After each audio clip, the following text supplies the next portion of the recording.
Merhaba arkadaşlar, ben Murat Recep Kırgıl. 3 senedir Japonya'dayım. Japonya'ya nasıl gelirim adı altında bir 5-10 dakikalık video size yayınlamak istiyorum. Öncelikle turist vizesiyle gelebilirsin Japonya'ya. Burası vize istemiyor. 90 gün boyunca Japonya'da güzel güzel tatilini yapabilirsin. Türkiye'den Japonya'ya tek seferde uçak 12 saat sürüyor. Gelişi, dönüşü 13 saat, 13,5 saat sürüyor tek seferde. Aktarmalı gelirsen bir gün boyunca uçaktan sağa sola gitmiş olur. Her neyse. Uçak biletleri de pahalı, yani o kadar ucuz bir şey değil. Ama buraya turist olarak gelip hayatına yeni bir şeyler katabilirsin. Buradaki insanların tavırlarını görürsün, çevreyi görürsün, ne bileyim düzeni görürsün, nasıl bir yer olduğu. Bize göre çok farklı yapıları var. İçin açılır, yani ekstradan kendine bir şeyler katmış olursun. Turist vizesi olarak buraya gelip 90 gün boyunca burada güzel güzel tatilini yapabilirsin. O sırada da işte teftiş edebilirsin sağa sola, ben burada nasıl kalabilirim, ne yapabilirim, insanlarla işte o muhatapı kurabilirsen. Çünkü Türkler var Japonya'da, Türk şirketleri var Japonya'da, ne bileyim çalışanlar, burada bir şekilde kalmayı başaranlar, evlenenler benim gibi bir şekilde burada kalabiliyorsun yani turist vizesiyle geldikten sonra. İkincisi, çalışma vizesiyle gelebilirsin. En mantıklısı ama en zoru diyebiliriz bu duruma. Yani bu nasıl oluyor? Japonya'da bir şirketin sana iş teklifi sunması gerekiyor. Ancak bu şekilde. Ya Türk olur, yabancı olur, Japon olur firma. Onların sana iş teklifi sunması gerekiyor. O şekilde buraya gelebilirsin.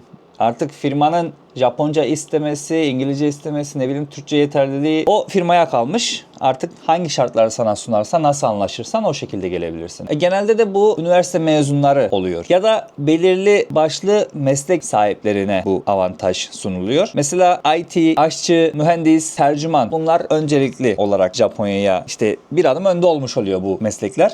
Üçüncüsü ise dil okuluyla gelmek. Dil okuluyla Japonya'ya gelirsen 28 saat çalışma hakkın var. Burada hem okulunu okuyup hem de çalışabilirsin. Kendi kazancını sağlayabilirsin. Kendine de ekstradan bir dil edinmiş olabilirsin. Ve bu dili öğrendikten sonra ne kadar öğrenirsen bu senin için güzel bir şey. Çünkü iş bulma olasılığın ya da ne kadar iyi öğrenirsen dili o kadar çok iş seçeneğin önüne serilir. Yani normal bir Japon gibi konuşmaya başladığında zaten istediğin her yere girebilirsin bu şekilde. Okulla gelip burada okulu bitirdikten sonra zaten dili öğrenmiş oluyorsun. Dili öğrendikten sonra da zaten şirketlere başvuru yapıyorsun. Onlar da seni işe rahatlıkla alabiliyor. Çünkü burada okumuşsun sen. Burada dili öğrenmişsin. Bu kişi benim işime yarar diyerekten seni alıyorlar. Çünkü Japonya'da iş açığı var. Bayağı bir iş açığı var. Neden dersen Avrupa'ya doğru biraz insanların bedensel gücü biraz daha yükseliyor. Burada insanlar biraz daha zayıf. Şöyle bir örnek vereyim ben size. Çimento paketleri, çuvalı mı neydi o?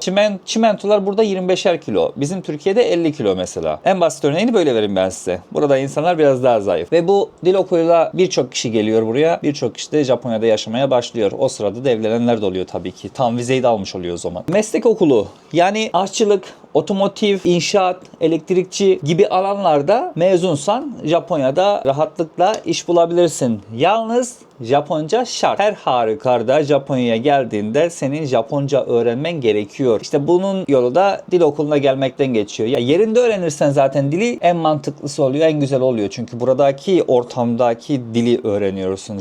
Yani Türkiye'de Japoncayı öğrensen tamamen böyle soyutlanmış bir Japonca oluyor. Mesela senin söylediğini Japonlar anlayamayabilir. Japonların söylediğini de sen anlamayabilirsin. Yerinde gelip öğrenmen en mantıklısı olacaktır.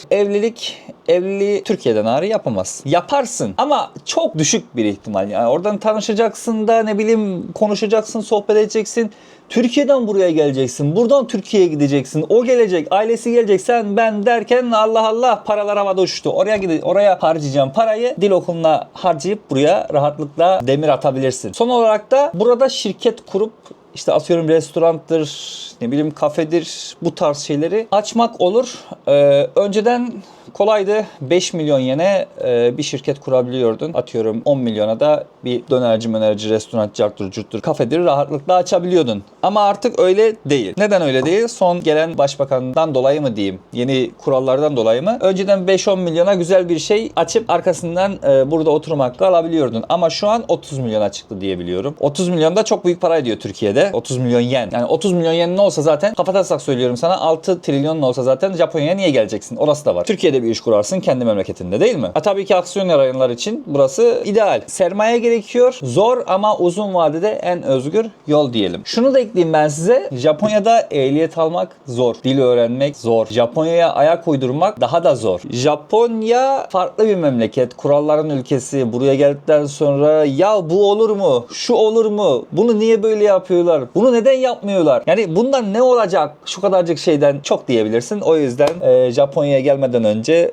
öncelikle bir araştırma yapman gerekiyor. Ondan sonra Japonya'ya tamam ben burada yaşayabilirim. Burası benim yaşayabileceğim ülke olabilir dediğin takdirde öncelikle bir buraya gelmen lazım. Bir iki hafta tatil yap en azından. Türkiye'de mesela Antalya'ya gideceğine, ne bileyim Çeşme'ye, Bodrum'a gideceğine oraya harcayacağım parayı. Buraya harca. Orada daha çok para harcıyorsun diye biliyorum. Oraya harcayacağım parayı, buraya harca. Hem hayatına bir şeyler katmış olursun. Hem Japonya'yı görmüş olursun. Hem buradaki iş imkanları, nasıl burada kalabilirim? Kafanda planını kurarsın. Gelip gördükten sonra bunların içerisinden bir tanesini seçip burada yaşayabilirsin. Kendinize iyi bakın. Sağlıcakla kalın. Videoyu izlediğiniz için teşekkür ederim. Bütün sosyal medyalarda ismim Murat Recep Kırgıl. İstediğiniz sosyal platformdan bana ulaşabilirsiniz. Sorularınızı sorabilirsiniz. Öncelikle YouTube'daki yorumlardan iletişime geçmeyi tercih ederseniz sevinirim. Beğenmeyi de unutmayın. Takip edin de. Teşekkür ediyorum. Kendinize iyi bakın.